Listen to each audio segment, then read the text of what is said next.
중동 국가들이 국방비에 쏟아붓는 오일머니는 계속 늘어나고 있습니다. 특히 홍해를 위협하는 예멘 후티 반군과 약 10년 동안 분쟁을 벌이고 있는 사우디아라비아는 숙적 이란과 시아파 국가들에 대항하기 위해 세계 무기 시장에서 큰손 역할을 하고 있습니다. 사우디는 2022년 기준 전 세계 국방비 지출 순위 5위를 차지했습니다. 국내 총생산 대비 국방비는 전쟁 중인 우크라이나에 이어 2위에 올랐죠. 이마저도 지난해 10월 이스라엘 하마스 전쟁이 시작되기 전 통계여서 올해 사우디의 국방비 규모는 더 늘어났을 걸로 전망됩니다. 미국의 우방이지만 정작 필요할 때 도움을 받지 못한 사우디가 눈을 돌린 곳은 바로 한국입니다.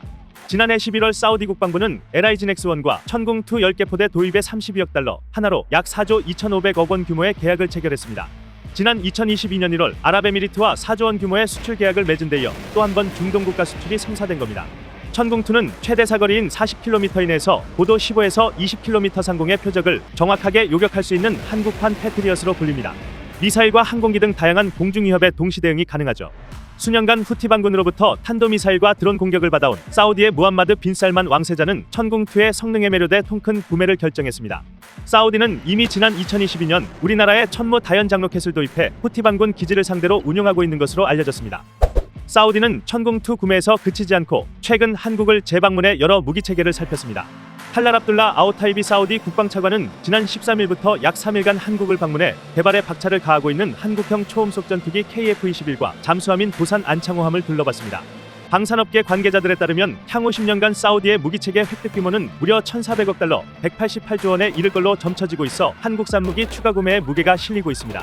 특히 6세대 전투기 공동개발과 관련한 기류가 긍정적입니다. 우리 군은 현재 개발 중인 KF-21을 기반으로 무인기와 결합한 6세대 전투기를 개발해 유무인 복합편대를 운용할 계획인데요.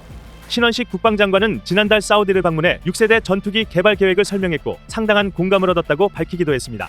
사우디 국방장관은 지난 2월 사우디 방산전시회 당시 카이 부스를 방문해 차세대 항공기에 대한 관심을 보이기도 했던 만큼 KF-21의 향후 사우디 수출에 관심이 모아집니다. 사우디와 함께 중동 주요국인 이라크도 K 방산으로 눈길을 돌리고 있습니다. 지난 4일에서 7일 알타메미 이라크 대테러 사령관과 알말리키 육군 항공사령관 등 이라크군 고위 관계자들이 한국을 방문했습니다. 알말리키 사령관은 경남 사천에 있는 하이 본사로 이동할 때 국산 다목적 헬기 수리온에 탑승했습니다.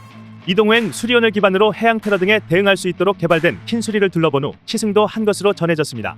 이라크는 지난 2013년 하이가 개발한 경공격기 FA-50 24대를 구매한 바 있는데 수리온 헬기 수출은 10여 년간 논의만 있었을 뿐 실제 계약으로 이어진 적은 없습니다.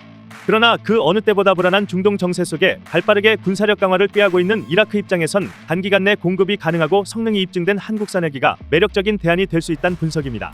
특히 20일엔 무함마드 알바시 이라크 국방장관까지 한국을 찾아 최대 60여 대의 헬기 등 도입 가능한 국산 무기 품목을 논의한 걸로 알려졌습니다.